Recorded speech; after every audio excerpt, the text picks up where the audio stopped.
আজকে কিছু কথা তোমাদের সাথে শেয়ার করতে এলাম। ভেবেছিলাম এই কথাগুলো শেয়ার করব না, কিন্তু এখন আমার মনে হচ্ছে কথাগুলো যদি শেয়ার করি তোমাদেরও কাজে লাগবে। আর আমি যে ভুলটা করেছি তোমরা যেন সেই ভুলটা না করো, তার জন্যই কথাগুলো শেয়ার করা।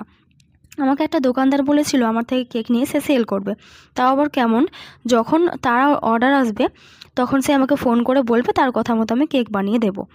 তো এই যে দেখতে পাচ্ছ হাঁড়ি কেকটা, এটা আমি বাড়িতে বানিয়েছিলাম, বাড়িতে খাওয়ার জন্য এমনি ট্রাই করছিলাম। আর বাকি যে দুটো কেক এখন শেয়ার করছি, এগুলো আমি জন্মাষ্টমী উপলক্ষে মানে অর্ডারের কেক ছিল, 200 টাকায় দিয়েছিলাম। তোমরাই কেকগুলো দেখে বলবে 200 টাকা দামটা খুব বেশি নাকি। তো সেহেতু আমার মনে হয় যে কেকগুলো দেখে হবে যে আমি কেমন বানাই না বানাই। তো জন্মাষ্টমীর সময় আমার যেহেতু আগের বিটারটা ডিম বিট করা ছিল, তাই আমি জন্মাষ্টমীর কেকটাতে বানাইনি, আর হাতে ক্রিমটাকে বিট করে আর কি বানিয়েছিলাম। আর পরবর্তীতে আমার বিটারটাও খারাপ হয়ে যায়। তো ফিলিপসের এই বিটারটা কিনেছিলাম।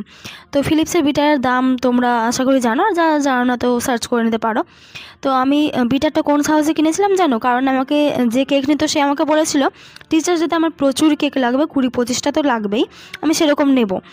তো সে আমাকে সেদিন আবার 5-6টা কেক বানাতে বলে। আর সেই বাকি কেকগুলো আদার্স কারোর কাছ থেকে নিয়ে হবে সেটা আমি জানি না। সে 6টা কেকের মধ্যে সে আবার আমার কাছ থেকে 2টো নিয়ে যাওয়ার পর বলে তোর কেকের ডিজাইন পছন্দ হচ্ছে কিন্তু কেউ নিতে চাইছে না, সাইজটা এত ছোট। পরে আমি তাকে বলেছিলাম কাস্টমারকে বোঝা, ওজন করেও দেখাতে পারিস, মানে আমি তো পাউন্ডে কেক বিক্রি করি। তো সে বললো না কাস্টমার বুঝবে না, আমার কাছে একটা এক্সট্রা কেক আছে সেটার সাইজ পছন্দ হচ্ছে আর ডিজাইন তোরটার, আমি বিক্রি করতে পারবো না, এরকম করে বলে। তো আমি রাতে আবার তাকে বলি যে দেখ কেকগুলো তুই নিয়ে গেলি না, আমি কেকগুলো কী করবো, তুই আমাকে বানাতে বলেছিলিস। তো সে বলে যে না বিক্রি হবে না এটা ওটা। তো আমি কেক বানানোর উপলক্ষে বেশি করে বেস বক্স এগুলো কিনেছিলাম। তো আমার সত্যি বলছি খুব খারাপ লেগেছিলো, সেই পর থেকে আর কেক নিয়ে যাইনি।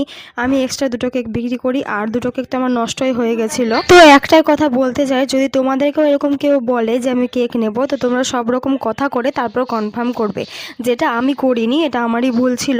তো যাই হোক, একটা কেক বানানোর পিছনে অনেক পরিশ্রম থাকে, আর যে এটা করেছে সেও উচিত কাজ করেনি। যাই হোক, এটাই ছিল আমার খারাপ অভিজ্ঞতা।